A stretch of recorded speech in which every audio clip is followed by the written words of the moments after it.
Welcome to the Coaching Couch podcast. The table is in replace of the couch at the minute because the couch is being cleaned from the last lot of people that were here. It was a bit manky when we turned up. So coaching table for today, but it probably will be a table. I don't want to sit on that couch. But what we're going to do moving forward from here is we're going to get you snapshots of people that we work with within our business. So there's going to be myself, there's going to be some clients, our top flying clients, you can learn from them. There's going to be the extended members of our team. So as you're aware, we work as an agency. So it's not just me sat at the top on my throne telling people what to do.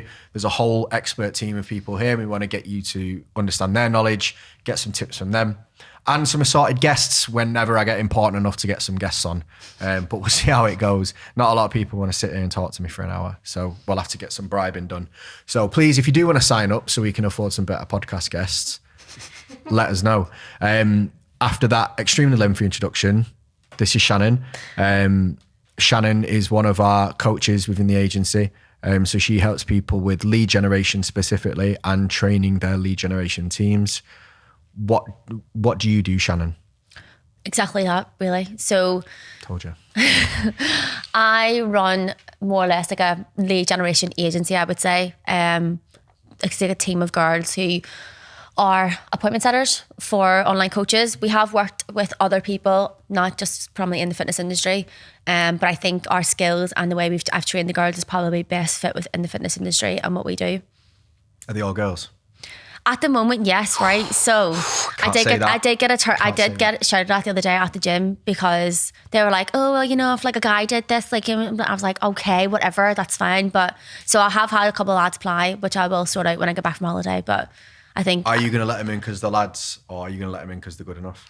Well, this guy actually... That's not a quality either, Shannon. Well, to be fair, this guy really impressed me in his CV. He had like loads of sales experience. He's been an account manager and he's been a PT for 3 years. So on his CV, I was like, I would actually consider talking to this guy and see what he's about because he's got the PT experience. He's also got sales experience and he's also got like account manager and stuff experience as well. Is that what you look for? What do you look for when you hire one of your peoples? Fitness experience is a must. Whether they're your coach or you've had actual experience working in a gym, being a manager or whatever, that's what I look for predominantly now. I also try and look for people who've had like some sort of like customer service sales experience because I feel like that's something that you need. Like if you have no personality and you can't speak to people, then this is not a job for you because you're speaking to people all day.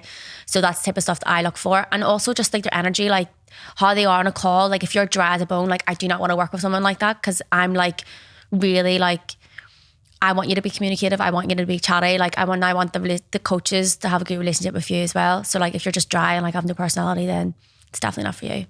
So you're saying the culture of your business is very important? Yeah, it is. Like, and I think we've got like a really good team at the moment. Like the culture is really good. And I think all the girls that we've got, like everyone just meshes well. And a lot of them all live in Scotland now and they all actually live close together. They only found this out the other day. So they've actually all decided to like meet up together and like help each other out and stuff. And like, it's quite nice to be fair. You're quite proud of that? Yeah, I am.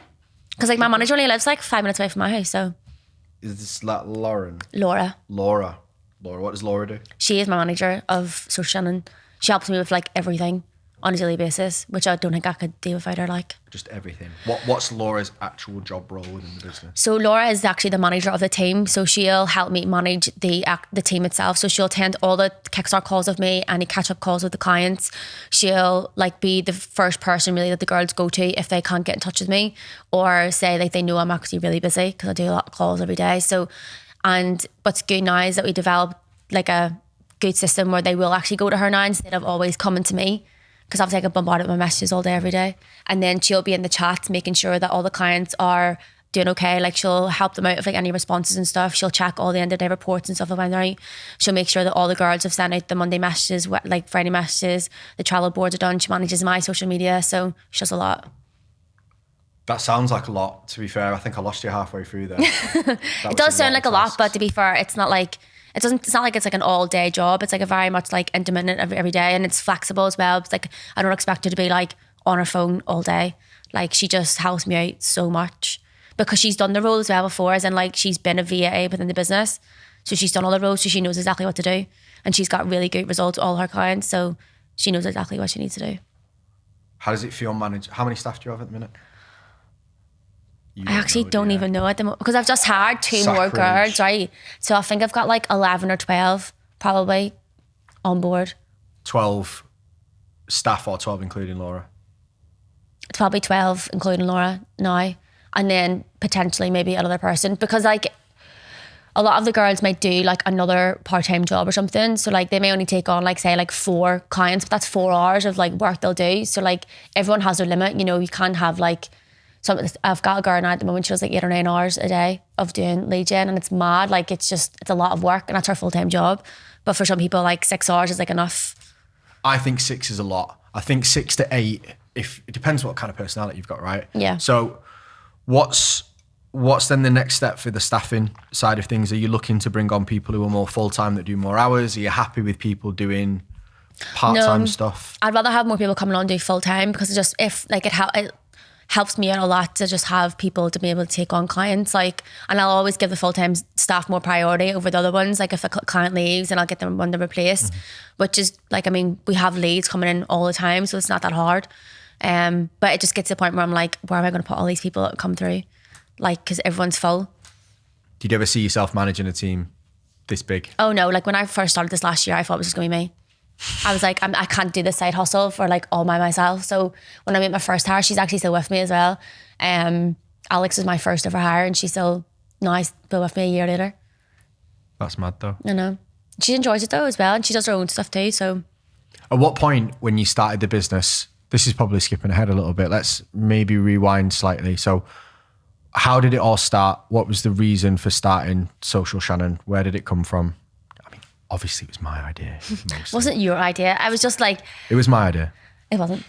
But I was an online coach, and I just didn't like it. I just didn't like coaching. And I think when I got into PT, I was doing a part-time on top of like doing a full-time marketing job. And I loved the balance that I had, like combined to like, I loved training and all that there. And then obviously I loved doing marketing.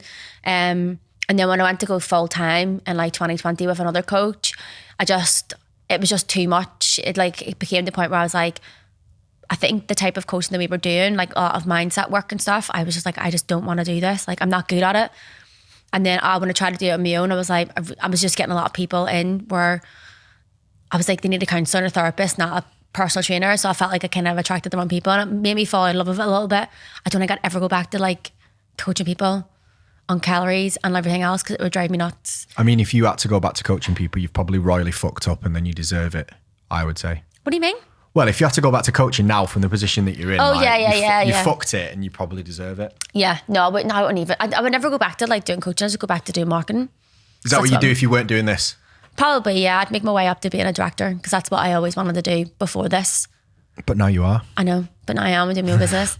But anyway, so the kind of, I feel like whenever I messaged you and I was like, I don't want to do this anymore, like coaching wise, I was like, I'd rather just help coaches do what they need to do, like social media wise. And you just told me like, okay, we'll just try it on us.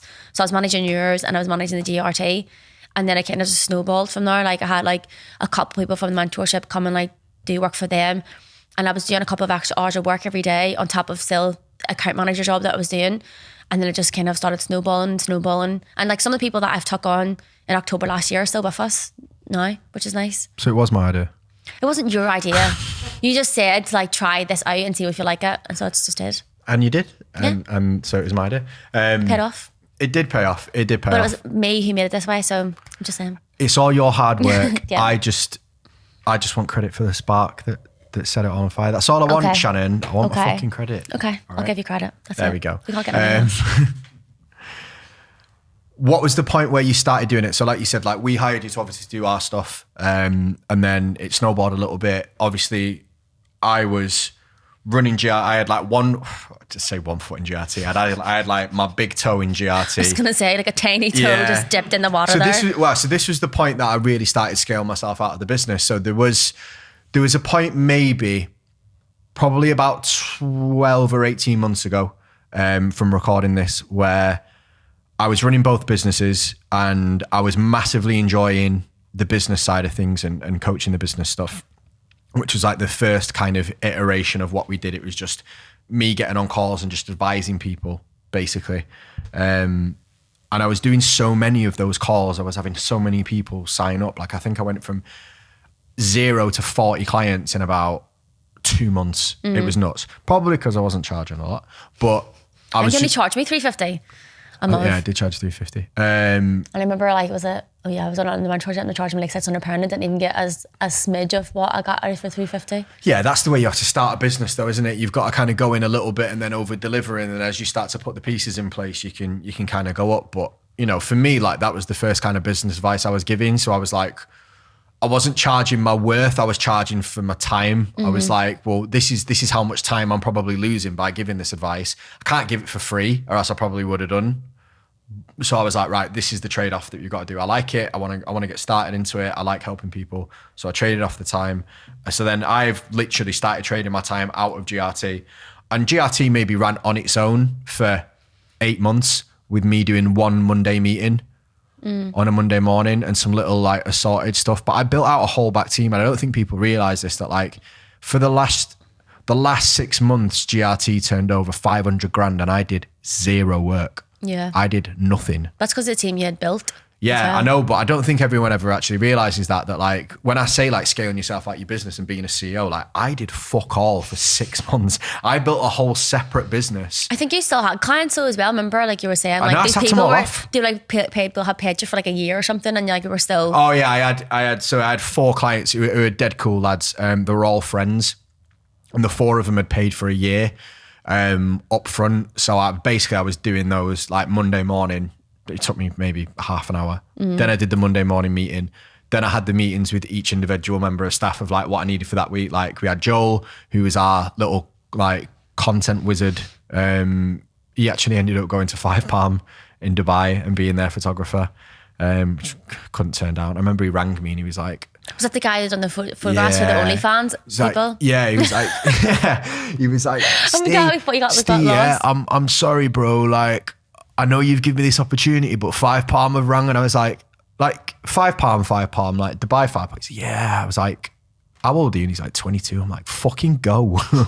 Like, go. So I was doing all of those meetings and then, that was it basically for the week. And then I was doing the mentorship. So obviously Shannon was part of that team that we built out initially to help doing this kind of stuff. Like she was managing the social media accounts and booking the appointments. And, we were still selling out 100 spaces on GR8 and things like that. Like it was still pretty slick. So then obviously when people were saying to me like on my calls like, oh, I'm struggling with lead generation, I don't have enough time, I can't message enough people, etc. I was like, oh, well, Shannon might have a bit of time, so Shannon's our person that does it. At what point did you get to and you like, I can't fucking do this on my own? I think it was like in the October, which is like a month afterwards, and I had 7 calls that week booked in with all the guys from the like mentorship, and I was like, there is no hope in hell I'm going to be able to do this by myself, because like I couldn't take on 7 clients because I was still doing a full-time job. And then I think I ended up asking you, I was like, do you know anyone who can help me out? And then Alex came on board and she took like 2 or 3 clients off me, and then I still was managing probably like 10 at that point. I got to the point where I was doing 14 clients a day on top of a full-time job, and I was just like, I can't do this anymore. So I think I ended up handing in my notice in the December. And they were like, oh, well, can you just stay on and do like contracted work? And even like doing the contracted work, I still couldn't even do the hours. I was like, I can't even do like 8 hours a week. I can't spare that amount of time. I just don't have it. I think everyone has like a bit in the tank, don't they? Like when you're making a transition from like one industry to another, or you're moving from one job to another, or you're trying to reach a level that I feel like I feel like that's never actually stopped for me, if that makes sense. Like I don't think there's been a point in the last year where I've literally stopped and went, I have nothing left in my tank, because it's just been non-stop. There hasn't. Yeah, but you've gone from like, and this doesn't usually happen. Like people don't. I remember in my first year of business, we turned over 150k year one. Like you've gone from 0 to like 25k a month in like less than 12 months. Yeah. Like that's for a service-based business that's based around a small team. Like that's nuts. Like that's a ridiculous level of growth. Like I don't know if I'd have mentally been able to handle that, because that's a lot of pressure. Like oh yeah, I've had like mini meltdowns. Like to be fair, I've had breakdowns. Like not say breakdowns, but I've had like mini meltdowns where I'm like, oh my God, right? Can I actually do this? But I think the one biggest thing I've learned this year is if you have the staff and you have the team and then the right people, it makes it so much easier. Whereas like I've ended up having to like sack people.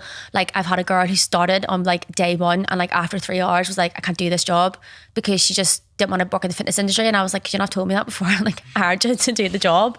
And I was like, that's so unprofessional. So I have had like shitty times, but I feel like now like the girls that I've got are quite good. And if I lose another VA, like I swear to God, I'm going to pack it in, because I think the staff is probably the best part. I think that's one thing why our team in the mentorship is so good, because we do have good people. Yeah. I mean, you tell me you're going to pack it in every 2 weeks and you never seem to manage it. Yeah. So Shannon's told me she's going to pack in this job for every 2 weeks for the past year. It's just going to get like, it's just when things get a bit overwhelming.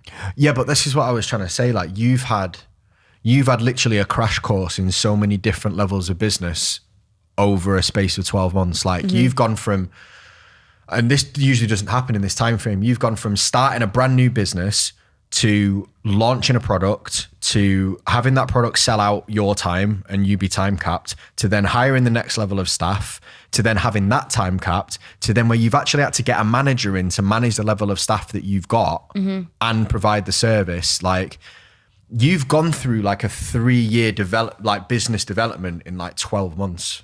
I think it's just the nature of the business and then what we do, because of how like fast it grows. Yeah, I think there's obviously very little direct competitors as well, which we do have obviously some like competitors and stuff, but I think the way I try and like position myself on a call is that like, I don't know, I actually had a call with the guy, do you know the guy I was telling you about before, like the one who done like 7K in a day? Yeah. Like, so he had a call before my sales call with a company that was a setter, and the setting company basically said they won't work with him until they charge more because they're based on commission. So we don't work on commission, we work on like just like a package like thing is what you get. But like my girls are, everybody is driven to like get the leads and stuff, because I'm still very much there. Like I'm in the chat, I'm do all the calls with them. I'll make sure that like everyone's doing what they're meant to be doing, because at the end of the day, like you're paying for a service, like it needs to be done.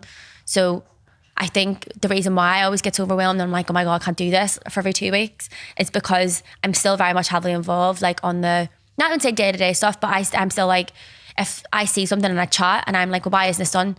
Why haven't you hit this target? Like what's been going on? And then I can be like, and I always say to the girls, like, it's not up to you to manage the client or like deal with their shit. It's me. So like if I'll pull coaches up on it, I'll be like, why are you not pulling your weight? Like if like the girls are working their arse off, but you're not doing anything, it now reflects badly on us. Like you're kind of complaining to me, you're not getting any leads, but you're not doing anything you're meant to be doing. How do you find that balance between like making sure that the coach does their side of things and making sure that because we have that, like, this is why we've gone down the route of building an agency instead of building a mentorship, because initially what we did was mentorship. Like it was heavily involved. It was helping them develop as people, like all of that stuff. And I almost got to a point in it where I was sick of it, because like, it's not my job to get someone like up and out the bed in the morning to like want to grow their business. Like, yeah, they have to kind of want like, I completely understand what you're saying, because I feel like I have them same calls with people, and it's like there's only so much I can physically do for you until you realize it's a you problem and not a me problem.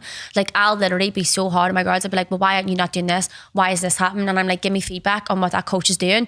They'll give me a feedback on a WhatsApp, and I'm like, right, okay, I'm gonna have a call with this coach, and I'll tell them like, why aren't you doing this? Like, why are things being left? And then they're like, oh, well, like, I just didn't feel like it was good responding to. But though that's not the point. The girls have said that's a conversation that you can respond to. So why aren't you doing it? I've had the same calls about like August was a hard month for everybody. I've had 16 calls in the past 2 weeks of people being like, oh, like I've got no sales. It's the worst month of the year. Always has been, as notorious. But all the work that we've done is going to pay off now in September. So like you have to just kind of like hold off and wait that that's going to happen. But I'll always pull people up on it. I'll just say, look, if you don't do this, we can't do our job. If you're not posting consistently and you're not showing up every day, how do you expect me to pull? Do you want me to pull leads out of my arse? Because that's just not what's going to happen. Like, people will not find you on Instagram like organically anymore unless you're doing what you need to do. Mm-hmm. And if they're like, oh, well, like, I'm shit at content and stuff, whatever, there's thousands of people out there that can help you with content. I was like, I'll put you to Simon. I was like, Simon will help you. He has a course on it. Go and do it. Yeah. No, I agree with that. Like one of my big pet peeves when people are like, oh, well, I did this other course before, but I didn't feel like I had the level of accountability that I needed. And I'm like, oh, that sounds like you need a mentor. Yeah. We're not that. Like, I'm not here we give people like a list. I had it the other day. We give people a list of like, this is what we need from you this month in order for you to get your business to the level that you need to. So you need to tick this box, this box, this box, this box, this box. Sound. It's all on Basecamp as well. Yeah. What level of accountability do you need other than a fucking list of things that you have to do? Yeah. Like, do you want me to check up on that list with you every 3 days and make sure that you're doing it? Like, See, if I have to, I will do it. Like, if I'm like, if you need me to do that, I will do that. But like, I won't. I'm not your ma. Like, I'm not going to sit and hold your hand.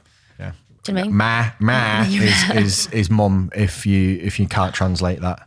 I know it sounds like a sheep, doesn't it? Mummy's probably mummy. easier. Your ma and your da. That's my family growing up in Northern Ireland. That's a pet peeve of mine. But no, we do exactly the same thing, and I can't understand it. Like, this is why I think, you know, Social Setters being an agency and us being an agency is the right fit and the right name for what we do, because like you've worked in advertising agencies, right? So like when I'm working with an advertising agency, when we were working with an advertising agency for GRT, we were paying £3,500, nearly £4,000 a month plus ad spend that didn't actually ever go anywhere because iOS 14 came out literally as our campaign launched and fucking torpedoed the lot of it. I must have lost 14 grand easily in the setup of this. I genuinely, like, I must have pissed 14, 15 grand away and some ad spend before everyone realized that everything had gone to shit and nothing was converting, and then ads weren't optimized, and I was like, we're spending all this money, we're getting nothing. And the guy was like, yeah, there's been some big changes. And so we were like, you'll hear people refer to like ads as like the Wild West. Like years ago, it was like you could get away with fucking whatever you wanted. Oh yeah, 100%. You could get like 10x ROI, even like 5x ROI was like a bad ad set. You can still get like good return on investment on ads. It's just, it costs a little bit more now. Yeah, you've got to be cleverer. But so we set that up, right? So they give me this massive fuck off list of things that I needed to do. Like, you need a sales page, you need a thank you page, you need these videos doing, you need to do this, you need this landing page, you need that, you need these emails. As if I could just turn around at the end of the next month when the invoice comes in and be like, oh, I've not done any of that stuff. They'll be like, what the fuck are you paying us for then? Yeah. And I think I'm of a similar mindset. Like, we only really want to work with people that are after building big businesses. And if you want to be a business owner, you've got to have like the ethos in yourself that you would want your staff to have, and what you would want the people in your business to have, and what you want your clients to have as well. The amount of coaches that whinge about the clients like not doing check-ins and stuff like that. Do you know, that really bugs the life out of me? Like I like I was saying yesterday, what really grinds my gears about some coaches. Like, they'll be like, oh, I just don't want to do this anymore, and I'm like, that's great, isn't it? But you're tied. You've got a contract to fill. Yeah. Like, it is the 30 days notice period. You're not giving me a lot of time, and they're like, well, I just want to do it anymore because I just don't have the time. Well, that sounds like a you problem. That doesn't sound like a my problem. Like, and I'm like, if your client turned around and said that to you, would you let them out so easily? I'm like, I don't even fight with them on it. To be fair, I'm like, that's fine. I'll cancel because I'd rather have someone else in the business who can take your space that actually wants to do this.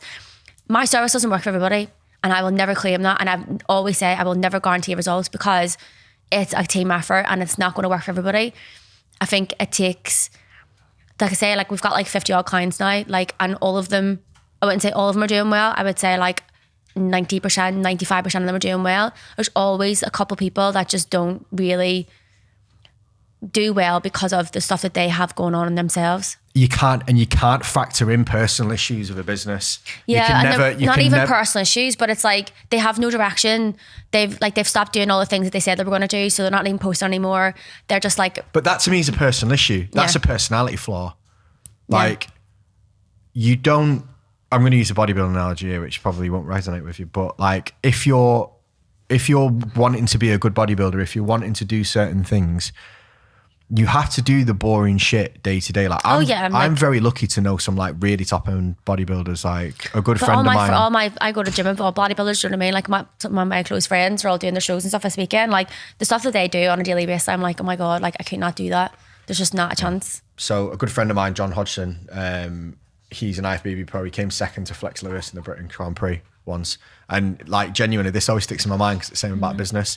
He said to me, bodybuilding is essentially just a fight of the most boring man will win. He said the person that's just willing to do the same shit every single day and not question it and not try and make anything too fancy and not look for the show, look for the shiny object or anything like that, they're always going to win because it is literally a war of attrition on who will be the most boring man in the world. Yeah. And it makes me laugh because he goes to like a beefer and stuff now. It's like he's had my friend, she's doing her prep at the moment, and like she's just like, it's just can't do anything. Like you can't have, and I'm like, I wouldn't put myself through it if I'm being honest, because it's not my type of thing. Like I like having the flexibility of life. I just don't want, I like even doing cardio now and I'm like 30 minutes and I'm like, can't do that. Yeah. But like for play, to my sitting call, I would sit in calls all day, every day. It doesn't bother me. See the whole like putting yourself through that like mental like stress. I'm like, no. Yeah. But this is it for me with business as well. It's the same stuff. Oh yeah, it's people the don't same understand stuff that done though. over and over and over again. They're always like, what's next? And I'm like, what do you mean what's next? And I'm like, they're like, but what else can we do? And I'm like, the same thing we have been doing, we need to just keep pushing. Yeah. I'm gonna have this call tomorrow with the same with people, and I'm like, they're gonna ask me what they need to do. The same thing you have been doing, but you need to like step it up. So that's one of the reasons why we brought you on board with the agency, was because that you've had experience like inside 7-figure businesses. So like I've grown a 7-figure business. You've worked within my business. You've worked within another very large 7-figure business that I know of. And that to me, like you'll notice the patterns that are the same thing within those businesses. And obviously I've had quite a good insight into the back end of other businesses, not just my own. Luckily just through our management team that we hire in to do our like external kind of business ops. And they work within those businesses. And the stuff that we do and the stuff that they do and the stuff that all the other businesses that are operating at this level in the fitness space do, it's all the same stuff. Like it's really formulaic. And it just becomes a fact of like, are you willing to just scale this stuff further and further and further? And can you then manage a team around that? What's mad is like, if I look back 2 years ago, like who I actually was when I was in that 7-figure business and the perception I had of the person I was working for, my mindset's completely changed because I actually admire her more now, being like, shit the bed, like she actually was right. Like all the things she was doing and the way she acted in her business is right because it's me now. And I'm like, I fully like appreciate the stuff that I learned there. And like I look back and I'm like, Jesus Christ, I was like, I could have handled that so much better. But I just didn't because I didn't know any better. Like obviously I had never run a business before by that stage. And like now I look back and I'm like, yeah, fucking hell, she was right. And look at her, she smashed it. Yeah, I know. And I'm this, you know, like I've worked in a couple of quite large gyms around Manchester, and I had quite bitter relationships with some of them, obviously because at the time I was young and potentially naive to the stresses of running a business and didn't really understand the reasons why certain things were happening, the reasons why certain things were done the way they were. And then running my own business really opened my eyes to it. You don't understand the stress and the pressure that person's under on a daily basis until it's you and not you in that position. And I think when someone just doesn't respond in the right way, like we've had quite a large difference in businesses. So obviously I ran a fitness business and now we're like a business to business business. I think because of the mistakes we had with the culture in the fitness business, like within GRT, like it looked rosy on the outside, but like that was my first ever attempt at managing people. So we had situations within that business that I didn't deal with very well, that I don't think I got the culture right. As we grew, as we scaled. That was one of the reasons why I didn't continue to scale further, because I felt like we got to a point where I was going to have to go back and rip the spine out of the business to get the culture right. And it was just too big of a job for what I wanted to do at that time. And that's one of the reasons why when I weighed up both the options, I was like, no, I really want to go in this direction. That's not really what I want to do. It's not where I'm passionate at the minute. And also it's a fucking big rebuild. Yeah. And getting the culture right in the second business in our agency now is one of the biggest things that I think we've nailed. But I think I only got it right because I'd already fucked it up once. And now I see I see why, previously, like in my career, I've had issues with like authority and owners of businesses because I don't think I really understood what they were trying to do with the culture, and I didn't really fit into it quite well. Yeah, and I look back as well, and there's like the people that I've worked with, even in like agency stuff, and like I look back and I'm like, they just run the business so badly. Like, the way they do things, like they're very much like they want the business to grow, but they don't want to spend any money. And I'm like, the amount of money I've invested this year in my business, like you have to invest money in it in order to grow. Yeah, it would make you sick the amount of money that I've spent this year. I know the money. Yeah. Like people look at like people do the maths, right? So they look at how many clients we've got and they kind of know what they charge, and they're like, oh, they must make a lot of money. Like all the extra stuff I've probably got out of, I was thinking this last night while I was driving, which is mad, like out of making in the last 3 or 4 years, after making 3 million, I've probably got a couple of $100,000 to rub together. That's it. But that's the same with like my business. Like people always think that, oh yeah, like you know, if you're making like 20 plus grand a month, like, and I'm like, I have 12 members of staff. I have to pay all of them before anything else. Then I have to pay all the business expenses, and then I have money for tax. What's left over every month is pitiful. Like, it's not like I'm. I wouldn't say it's that bad. Not that I've been bad, shopping but do you with know, you. do you know what I mean? It's not like I'm not like I'm taking home 20 grand myself. Yeah. Do you know what I mean? And I take out my salary now for my business, and it's not that much. Do you know what I mean? It's just like I do it to pay like bills and stuff. It's about the choices you make though, because I could quite easily be a cash millionaire right now. I could be sat here with £1 million in my bank account, but I don't think we'd have the upside in the business that we do. We wouldn't have the things that we do, and we wouldn't have the scope to grow. And I think that that's one of the things that people do is when they get to a certain point in business, they settle.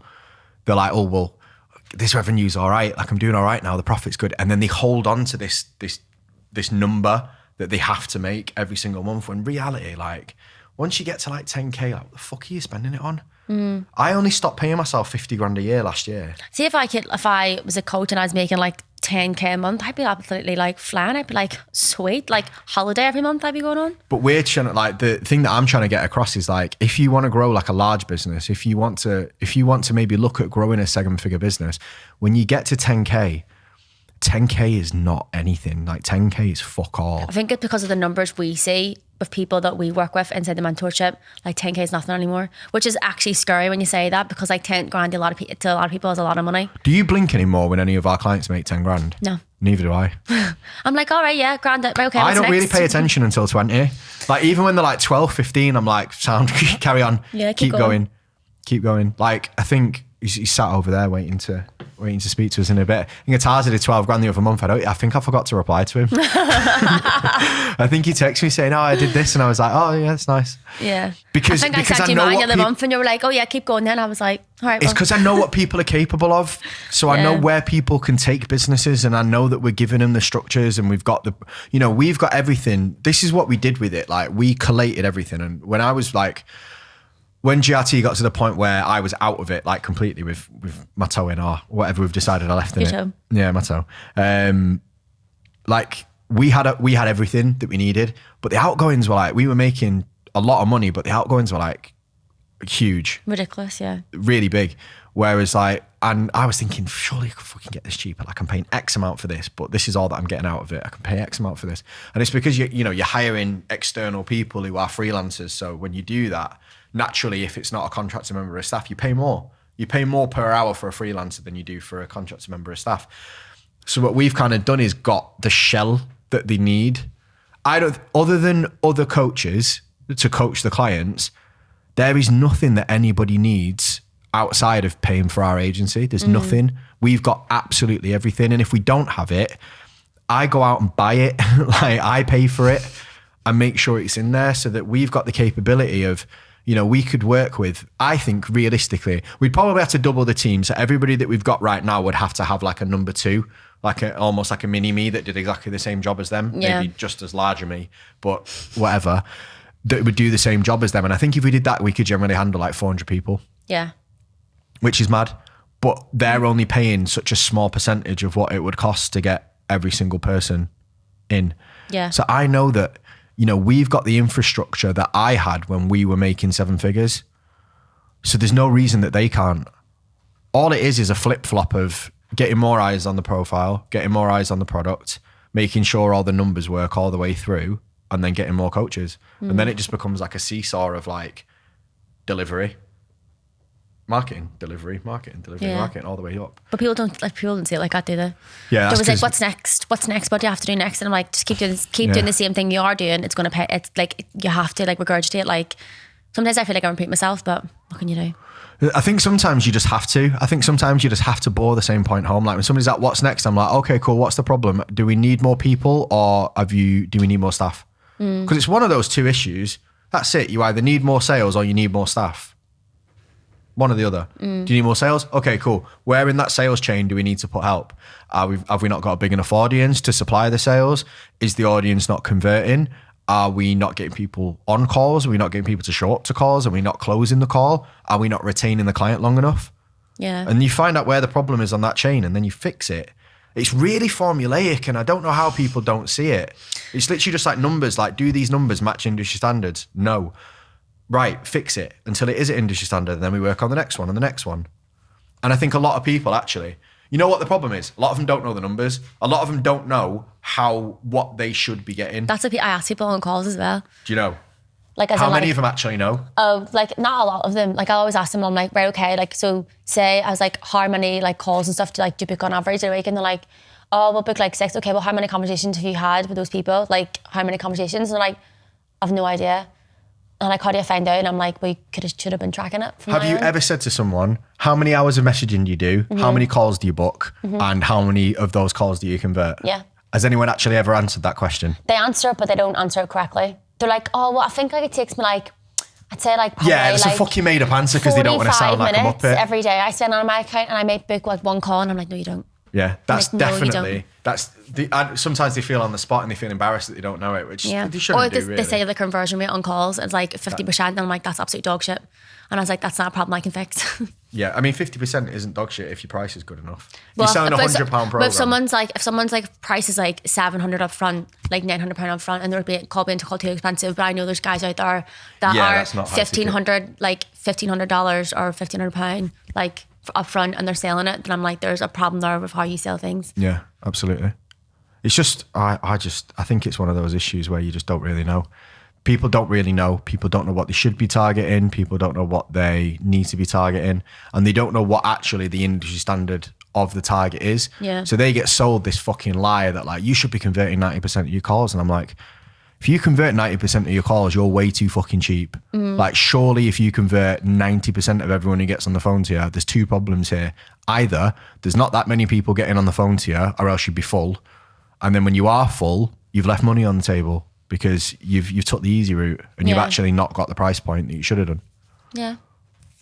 I think as well, a lot of people just, I don't know about you, but like you'll see it, we obviously with now in the mentorship when we're like having calls and stuff with people beforehand before they sign up. We're not called a mentorship, we're not a mentorship. Stop calling it a mentorship. Sorry. It's just because it's been like that for so long. The agency formerly known as a mentorship. I know, I get it, and because everything else calls mentorship, but like, I just feel like the term has been so abused. Yeah, that's because there's been that many shitty mentorships about.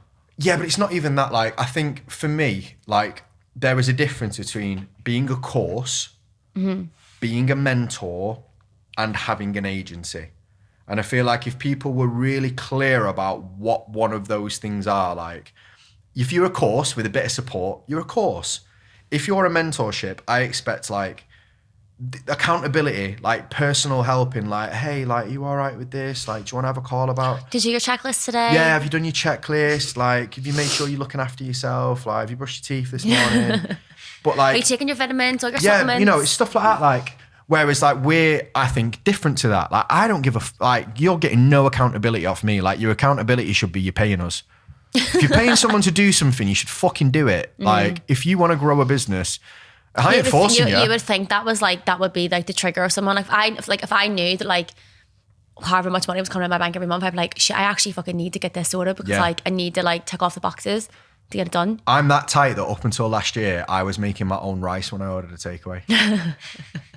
I was boiling my own rice. That's bad, that. But that's just, I won't waste money.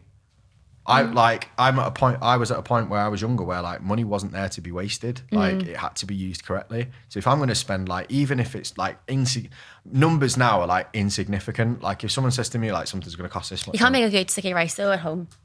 I don't. See, that's why you're from a posh area, because no one. I'm not from a posh if area. the rice is like sticky where I'm from, there's a fucking problem with the rice. I'm from a.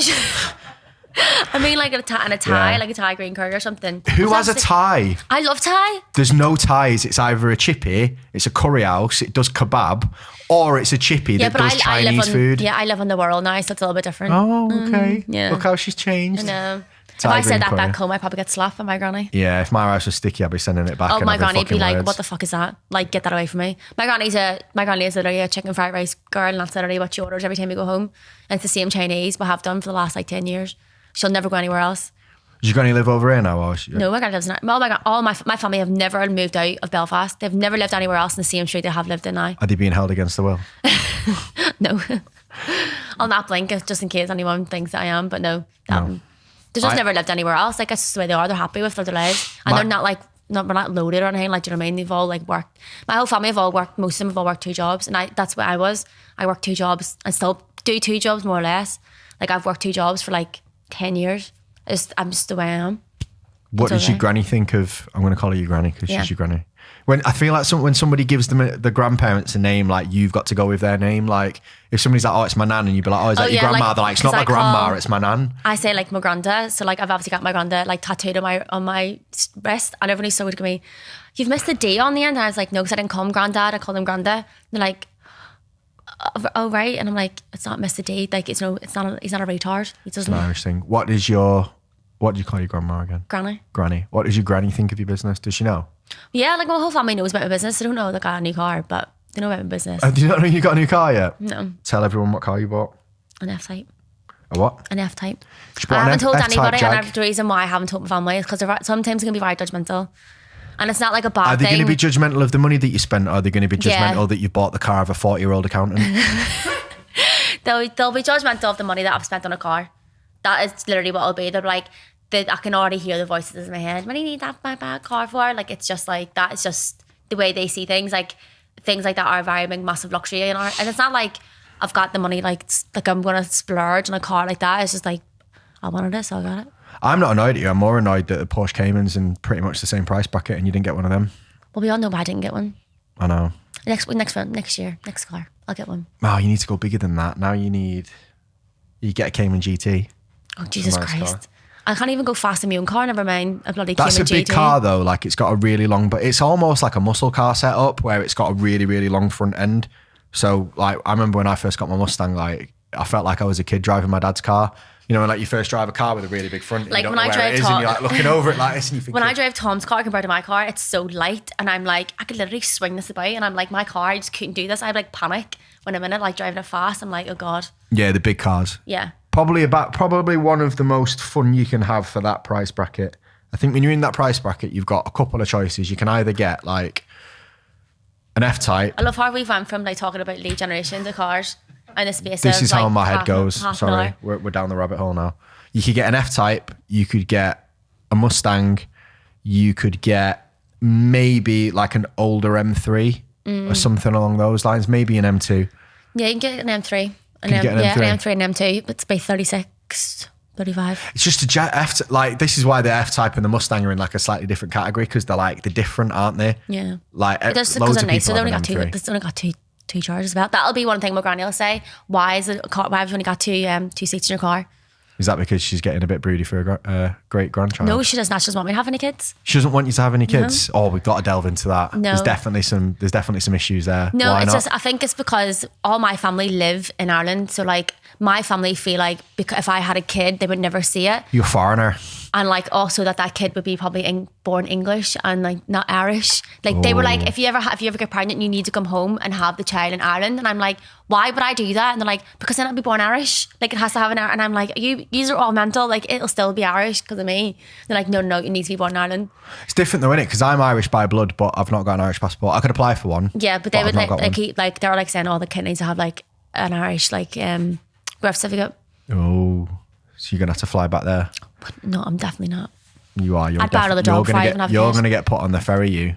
While you're pregnant in a hospital chair, like going through it. No, I'll be all right. That's well in the future. Do your family actually like? What I meant was like, do your family know how well the business is doing, or do they just know you got a business? It's not something I really discuss with people. People, if I'm being honest, like I don't like. I'll tell. Sorry, did I drop a clanger at the start of the podcast and then tell everyone how much you were doing? Yeah, a little bit. Sorry. I don't really tell my family anyway what I'm doing. Like it's just not really anyone. I don't feel like it's anyone's business. I don't really want to feel like I'm rubbing people's nose in it either. Do you know what I mean? If someone asks me, I'm not going to lie about it. Like, do you know what I mean? I'm not like gonna be like, oh, I'm not telling anyone how much money I make. But just realise that I do have 12 members of staff, so it's a lot of money goes out of my account. Yeah, I know. People don't understand that side of it, do they? No. Cool. Right, we'll wrap it up. If somebody was looking to get in contact with you, what would you say were the kind of prerequisites that you'd want them to have before they reach out? Just like you're in a good position where you can be able to invest. What's a good position? Give us some Probably more than 5K a month. Okay. Like, just because if you're in a good position, then, you know, our packages are based on the fact that we do only employ UK people. I train them. They all have fitness experience. You don't really get that. It's very rare. And that you're in a position where, you know, you are consistent with what you're doing in your business is going well, you know who you want to work with, and, you know, you're willing to kind of like still put in a little bit of work, knowing that the girls are still going to like help you out, I think. So this is a scale thing rather than I'm here to solve all your problems. Yeah, kind of like thing. I'm not gonna hiring someone like a setter isn't going to hire all your problems, like fix any problems. It's literally just going to help you feel less overwhelmed and be able to give you a little bit of time back where you can then invest your time in other parts of business. So if you do want to go and do ads or like start podcasts or like, you know, do all your filming one day, that you have someone there helping you out to manage all that. Not me. That's what I do. Yeah. I have. How many hours do I have now? I have 4 a day, and then we're just about upping it to 6, I think, with a new member of staff that's been trained up this week. So yeah, it's something that I think as you're trying to scale your business, it's something that's a massive, massive benefit. And it's not something realistically as a business owner, I think you can hold on to. Like sales calls, you can probably continue to do if you don't have someone to replace you. Coaching, you can continue to do. I think lead generation, just because the amount of investment of time that it is probably the first thing that needs to go. Yeah, 100%.